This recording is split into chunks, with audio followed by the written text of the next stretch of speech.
Hey everyone, I'm Tassenix, and welcome back to another mod guide video. This time we're going to be highlighting one of my very favorite attackers in the game, Taron Malicos. As a brief note, this character is an amazing unaligned force user character that could be used with Slacker, with Lord Vader, technically even with Rey, although there's not a lot of advantage to that. You can generally apply him for some pretty interesting effects under UFU leads, but in general, we're going to assume that he's going to be under Seer Junda lead for the purpose of this video. So that said, let me flip this up on screen. Make sure that you guys can see this. I've got a redux of the Seer leadership on screen now, so that we'll cover that here briefly and save ourselves a little time as opposed to just reading it straight off the character sheet. All right, Seer leadership highlights, plus 40, well, let's see. All of this assumes that you have dark side or light side UFU allies for everybody at the start of battle, okay? So with that granted, allies get plus 40% max health and protection, prod up 50%, and tenacity up for 2 turns, until one ally, the first ally takes their first turn. Like one ally takes their first turn on your team, you stack 5% or 15% each with the GAC Omicron of crit chance, crit damage, and offense per each enemy turn taken. So if you happen to have all 5 enemy characters lap your entire team before your first one gets to go, your whole team would get 5 times 5, 25%, or 15 times 5. What is that? 75%? Yeah, 75% crit chance, crit damage, and offense per each. That type of thing. All right, so that's why you want them to be slow so that they gain the benefit of that part of Seer's leadership. You want all allies to be relatively slow. And then to compensate for that, there's turn meter gain that we'll cover in a second. So while allies have accuracy up, they have plus 50% crit damage. That gets handed out to the whole team by Seer's basic.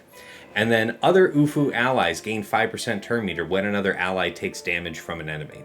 So there you go. That's how you're going to end up being able to take turns, is when one of your guys gets hit, everybody else gets 5% turn meter for the trouble. All right, with the Omicron applied onto Seer, that max health and protection bonus goes from 40% to 70%. That prod up at the beginning from 50% to 75%. All allies are immune to ability block and daze. And whenever an ally dispels a debuff, recover 15% health and protection, gain advantage for 2 turns, and whenever an ally dispels a buff, recover 15% health and protection, gain foresight for 2 turns at the end of their turn. All right, so that's kind of the environment that he's operating under. Assuming that you have the Omicron on Seer, he's pretty nasty. He's not going to be getting daze, he's not going to be getting ability blocked, among all these other things that it would certainly enhance his damage, okay? All right, now, let's dig right into his kit. Got to start with these uniques. Strength is power. Malicos' attacks can't be evaded.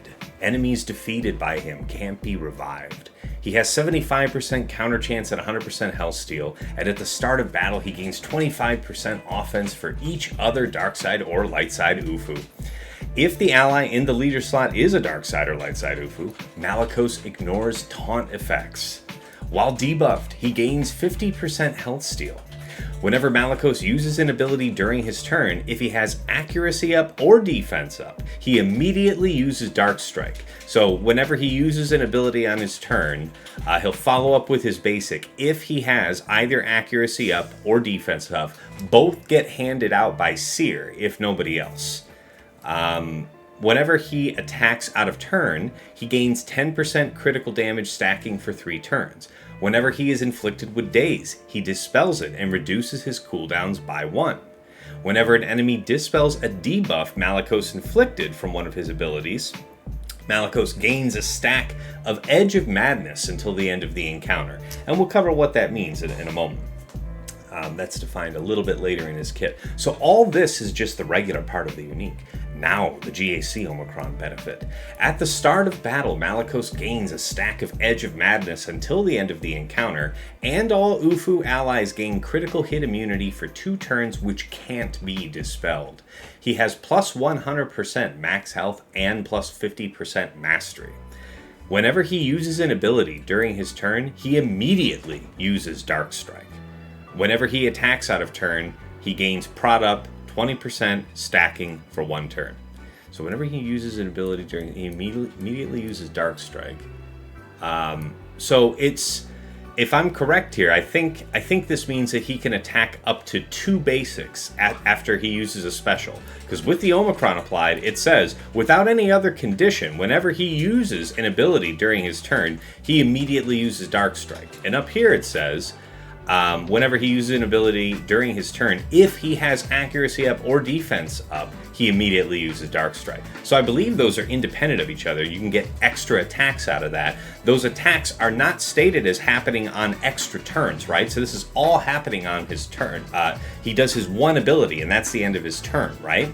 And then these attacks are, I think, considered attacks out of turn, which are going to stack his crit damage just from the base unique, and then stack protection up besides with the Omicron effect. And then the last part of this Omicron unique says, whenever any other unaligned force user ally uses a special ability, Malicos assists. So he's assisting himself up to twice, and then he will be assisting on any special use by any other UFU ally. All right, so that's just 1 ability. Let's go to his second unique, Echo of the Fallen Order. All allies have plus 30% critical chance.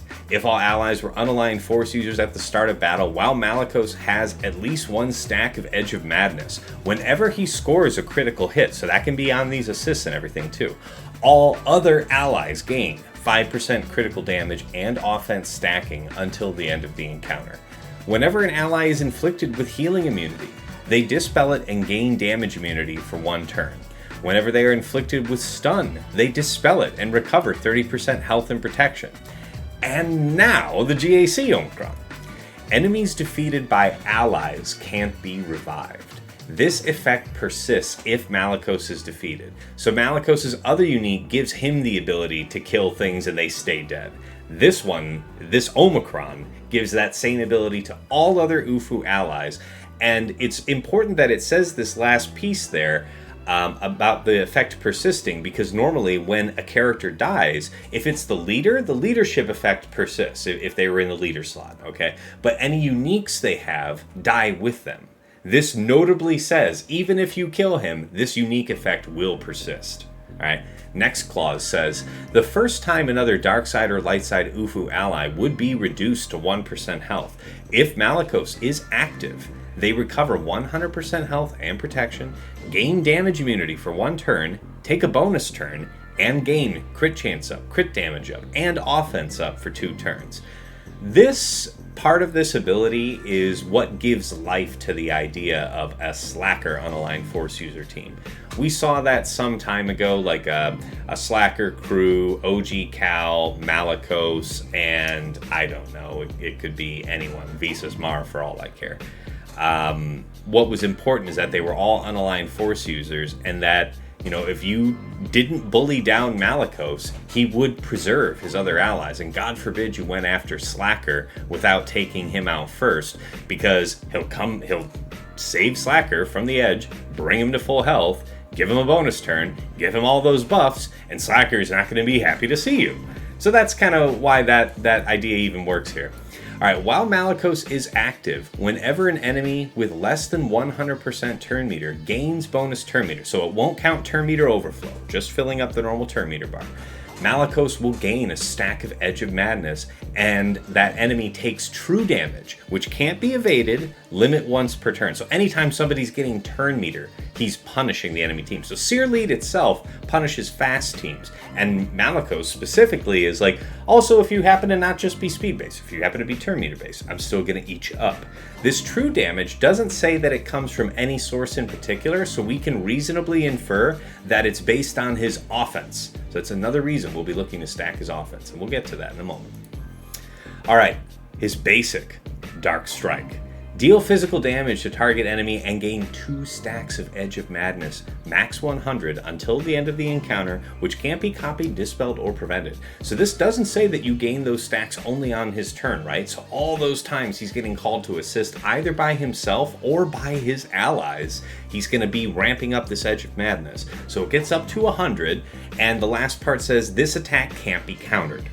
Edge of Madness is defined as -2% defense per stack. So immediately thinking, geez, that's not good. I could stack this up to 100, potentially -200% defense. Say, okay, that's fine. I hear you. That's fair. There's a gamble that's being done here. You are going to gain an outrageous amount of offense in exchange for this survivability. You'll see now. Let's talk about the first special, Vile Thrash. Deal physical damage to target enemy and gain riposte for 2 turns. This attack has plus 30% defense penetration, quadrupled up to 120% if all allies are dark side or light side Ufu. If Malicos has at least 20 stacks of Edge of Madness, he takes a bonus turn upon using this ability. Okay. For every 20 stacks of Edge of Madness he has, dispel them and gain a stack of Madness Manifested until the next time he uses Die Whelp, which is his third ability, his AoE. Or if he is defeated, or the end of the encounter, and this gain of Madness Manifested can't be copied, dispelled, prevented. And if the leader in the, if the character in the leader slot is Dark Side or Light Side Ufu, the cooldown of Die Whelp is reset. So this is why, the AI already does it in the correct order of Die Whelp, then Vile Thrash, then Die Whelp. And that's why you kind of want to do that too, because this builds up on the damage of the next Die Whelp. All right, so how is Madness Manifested defined? So remember, when you're using this ability, it's checking for how many sets of 20 stacks, right? For each set of 20 stacks, you will have them removed of Edge of Madness and get 1 stack of Madness Manifested instead. And what does it say here? Madness Manifested is defined as -40% tenacity per stack.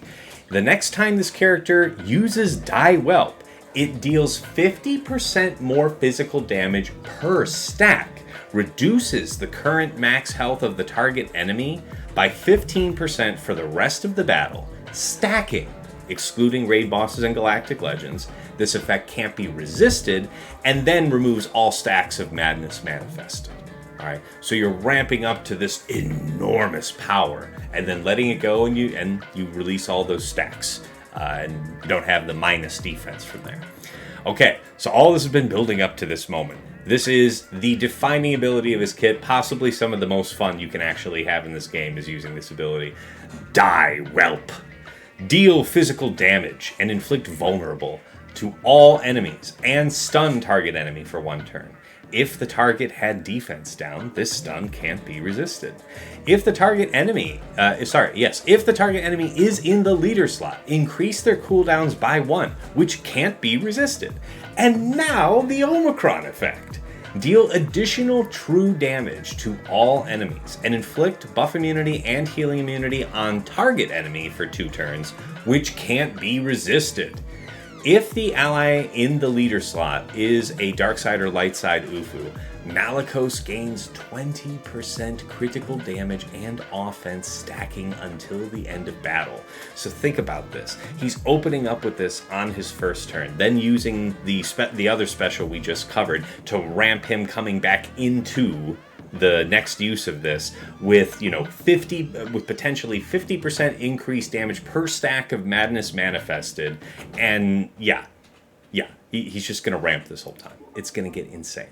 Okay, so as far as team comps and turn order, let me go ahead and just say on this page I covered in detail about some of these comps and why you would use them, what the trade-offs are.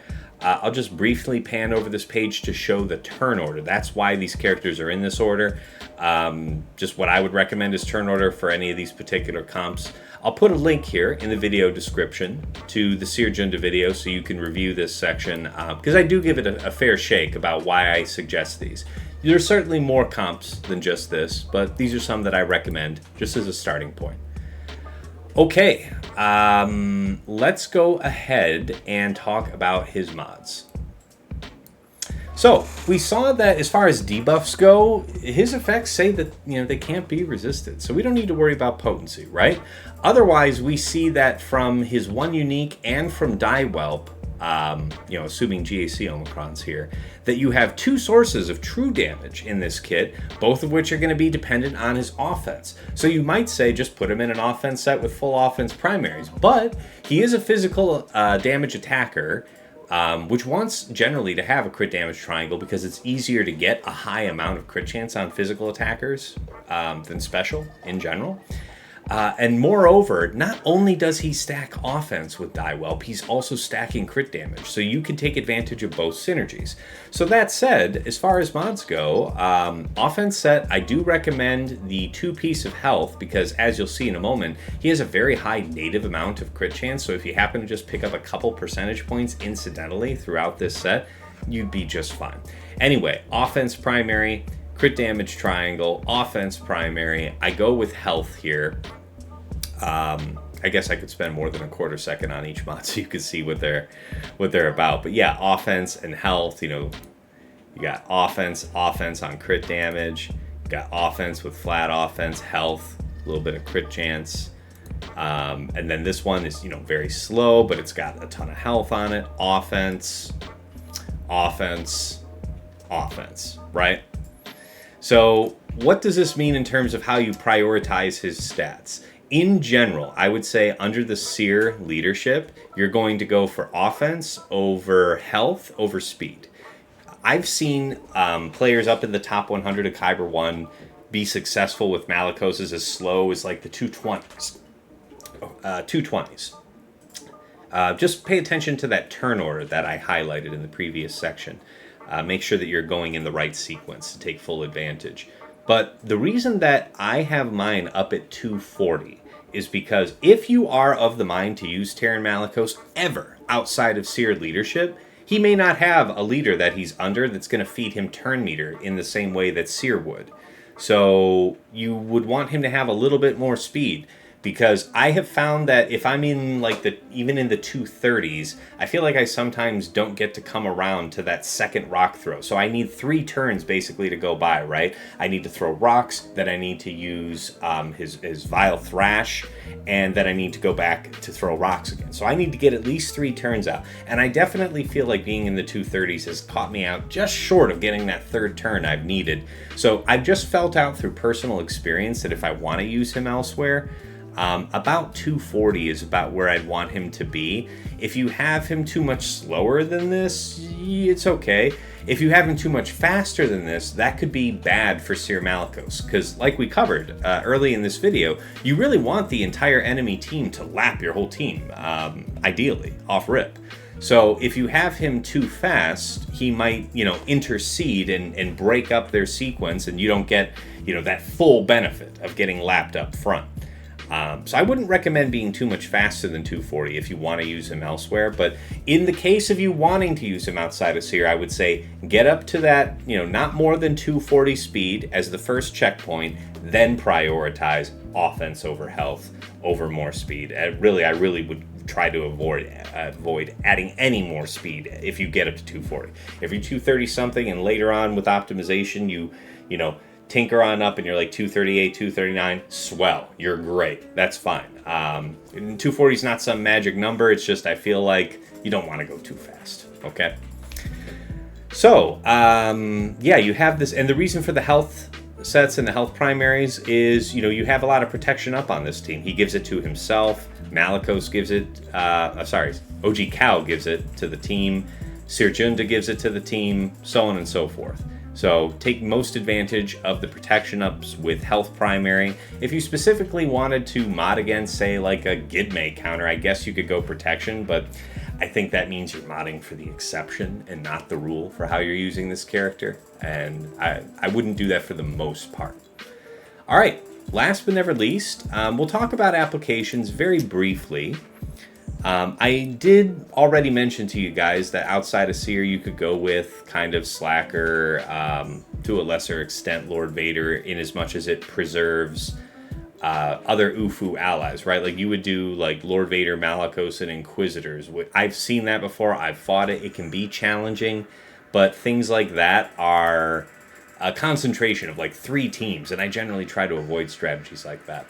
So that said, assuming that you're going to be using Malicos with your Seer for the most part, here in 3v3 at the time of the making of this video, Seer, Malicos, and Starkiller has been taking on Ray compositions and still does so, with some middling success depending on the composition, but it can be done. This also works Sir Malicos with crew in particular. I really do love against Inquisitors.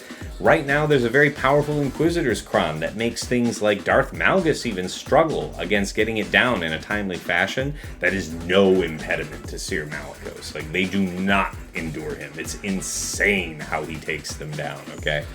Of course, if you're taking down teams of that ilk, Finn Zori's going to go down like a sack of bricks, Rex Krex. Go ahead and sort this out for yourself on Swugga.gg, looking at who to attack. This is just looking at the last 3 vs 3 season.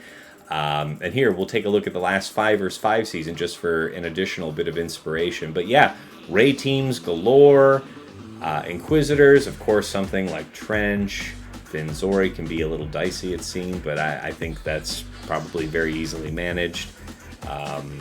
Saw, and so on.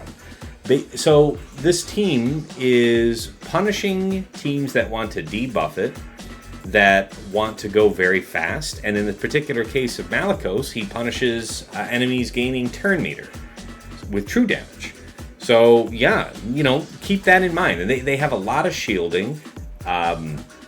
One of the only real ways that this has a poor matchup is if they're able to get at and burst down Malicos. At which point, you've lost most of the teeth of your team. If you're running with Fulcrum on, Fulcrum can do serious damage, but nothing like Malicos. Alright guys, I've had a lot of fun making this video. He had an enormous kit, so this one took a little while, but I hope you enjoyed it. We'll keep on covering this team. I'll see you in the next video. Thank you so much for all of the kind feedback and comments. It's fun interacting with you guys on this, and it seems folks are really needing exactly what's getting covered in these videos, so I appreciate it. I'll keep listening to your feedback. Until next time, it's been real. It's been awesome. It's been real awesome. Take care.